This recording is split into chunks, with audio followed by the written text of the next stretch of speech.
ওকে শিক্ষার্থী বন্ধুরা, তোমরা যারা এসএসসি 2024 বোর্ড পরীক্ষা দিবা, তোমাদের জন্য আজকে ভিডিওতে রয়েছে বাংলা প্রথম পত্র স্পেশাল সাজেশন এবং চূড়ান্ত সাজেশন। দেখো, এগুলা তোমাদের বোর্ড পরীক্ষায় আসার সম্ভাবনা রয়েছে বেশি, সেই জন্য আমরা এখানে রাখছি এবং এগুলা তোমাদেরকে এখন শিখাবো। মাত্র 100টির মতো এমসিকিউ রাখছি, যেন 100টি এমসিকিউ এর মধ্যে তোমরা বাংলা প্রথম পত্র 30টা এমসিকিউ কমন পাও। তোমাদের যে শর্ট সিলেবাস আছে না ভাইয়া, শর্ট সিলেবাস অনুযায়ী কবিতা এবং গল্প থেকে বাছাইকৃত এমসিকিউ রাখা হয়েছে এবং শর্ট সিলেবাসে যেগুলা গল্প রয়েছে সেগুলা থেকে বাছাইকৃত এমসিকিউ এগুলা। তো অবশ্যই তোমরা এই ক্লাসটা সম্পূর্ণ দেখবা বাংলা প্রথম পত্রের 30টা এমসিকিউ কমন পাওয়ার জন্য। তো 1 নাম্বার, অপুর কাছে টাকা টিনের বেপু বাঁশিটির দাম কত ভাইয়া? এটা হলো 4 পয়সা। হ্যাঁ, এরপরে দেখো, আম আটির বেপু গল্পে অপুর খেলনা পিস্তলের দাম কত ছিল? 2 পয়সা। অপু বাঁশি কাপড়ে তেলের বাঁধ চুতে চায় না কেন? মায়ের ভয়ে।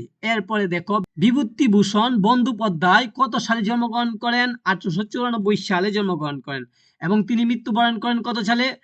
1950 সালে তিনি কি করেন? মৃত্যুবরণ করেন। এরপরে দেখো, আম আটির বেপু গল্পটি কোন গ্রন্থ থেকে সংগ্রহীত? পথের পাঁচালী এই গল্প থেকে সংগ্রহীত হয়েছে। এই ধরনের এমসিকিউ অত্যন্ত গুরুত্বপূর্ণ, পরীক্ষায় এসে থাকে। দুর্গার মায়ের নাম হলো সর্বজয়া। তারপরে দেখো, চুফরি শব্দটির অর্থ হলো ছোট জুড়ি। 21-এর গল্প কোন সংকলন থেকে নেওয়া হয়েছে? গল্প ও সংগ্রহ। এরপরে দেখো, 21-এর গল্পের প্রধান চরিত্রের নাম হলো তপু। তপুর স্ত্রী কে? রেণুক হলো তপুর স্ত্রী। এরপরে দেখো 12 নাম্বারটা, তপু কিসে নিহত হন? মিলিটারির গুলিতে তিনি কি হন? নিহত হন। 13 নাম্বারটা, নিচের কোনটি জহির রায়হানের লেখা উপন্যাস? হাজার বছর ধরে। জহির রায়হান কোন সালে নিখোঁজ হন? 1972 সালে তিনি কি হন? নিখোঁজ হন। তারপর দেখো, জহির রায়হান জন্মস্থান কোথায়? ফেনীতে। তপু কোন বিষয়ে পড়াশোনা করেছিলেন? ডাক্তারি বিষয়ে পড়াশোনা করেছিলেন। তপু কোন পেশায় স্বপ্ন দেখতেন? ডাক্তার হওয়ার স্বপ্ন দেখতেন। নিমের কচি ডাল চিবালে কি উপকার পাওয়া যায় চোখে? স্টার্ট। নিমের কচি ডাল চিবালে কি উপকার পাওয়া যায়? চোখ ভালো থাকে। যৌতুকের জন্য উপকারী কোনটি? যৌতুকের জন্য উপকারী হলো নিমের পাতা। নিমের কোন অংশটি অনেকেই চিবিয়ে থাকে? কচি ডাল। কবিরাজরা কিসের প্রশংসায় পঞ্চমুখ? এটা হলো নিমের পাতার। এরপর দেখো, একটা নতুন ধরনের লোক এলো। কে এলো ভাইয়া? কবি এলো। ঠিক আছে। এরপর, বলাই চাঁদ মুখোপাধ্যায়ের ছদ্মনাম কি? এটার উত্তর হবে বনফুল। বলাই চাঁদ মুখোপাধ্যায় কত সালে জন্মগ্রহণ করেন? 1899 সালে জন্মগ্রহণ করেন। বনফুল কোন গ্রামে জন্মগ্রহণ করেন? মণিহার গ্রামে জন্মগ্রহণ করেন। কত সালে বনফুলের লেখা প্রকাশিত হয়? 1918 সালে। 1918 সালে প্রকাশিত হয়। বনফুল কত সালে মৃত্যুবরণ করেন? 1979 সালে মৃত্যুবরণ করেন। নিম গাছ গল্পে কি সিদ্ধ করার কথা উল্লেখ আছে? নিমের চাল। তার বিজ্ঞারা কোনটি করতে নিষেধ করেন? বিজ্ঞরা নিষেধ করেন নিম গাছ কাটতে নিষেধ করেন। এরপর, জ্যোতিক্য ভালো রাখার জন্য হ্যাঁ কোনটি খাবে? নিমের পাতা। নতুন ধরনের লুকটা, এটার উত্তর হবে নিম গাছ দেখে মুগ্ধ হলো, তারপরে নিম গাছের প্রশংসা করলো। এরপরে দেখো, ঈশ্বরচন্দ্র বিদ্যাসাগর জন্মস্থান কোথায়? হ্যাঁ, মেদিনীপুর। এরপরে, ঈশ্বরচন্দ্র বিদ্যাসাগর শিক্ষা প্রতিষ্ঠানের ছাত্র ছিলেন। কোন শিক্ষা প্রতিষ্ঠানের ছাত্র ছিলেন? কলকাতা সংস্কৃত কলেজ।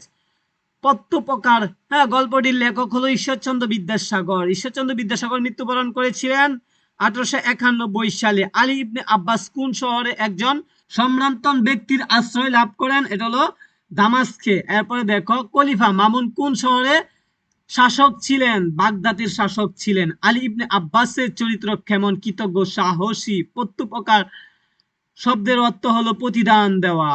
এরপরে দেখো, খলিফা আশ্রয় দান প্রকৃত চরিত্র সম্পর্কে কি জানতে পারেন? তিনি ন্যায়ের অধিকারী। হ্যাঁ, বন্দী ব্যক্তি কোথায় যেতে চেয়েছিলেন মুক্তি পর? তার পরিবারের কাছে যেতে চেয়েছিলেন। ভাগ্য শব্দের অর্থ শক্তি। হ্যাঁ, পঞ্চমন্ত কার রচনা? সৈয়দ মুস্তফা আলীর রচনা। সৈয়দ মুস্তফা আলী কোথায় মারা যান? ঢাকায় মারা যান। এরপরে দেখো, প্রবাস বন্ধু ভ্রমণ কাহিনীতে কোন কোন ঋতুর কথা প্রকাশ পেয়েছে? শীত ও গ্রীষ্ম।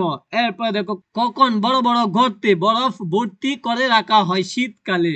বই পড়া প্রবন্ধে লাইব্রেরির সমার্থকতা কিসের চেয়ে কম নয় বলা হয়েছে? হাসপাতালের চেয়ে কম নয়। বীরবল হ্যাঁ সাহিত্যিক ছদ্মনাম কে লিখেছেন?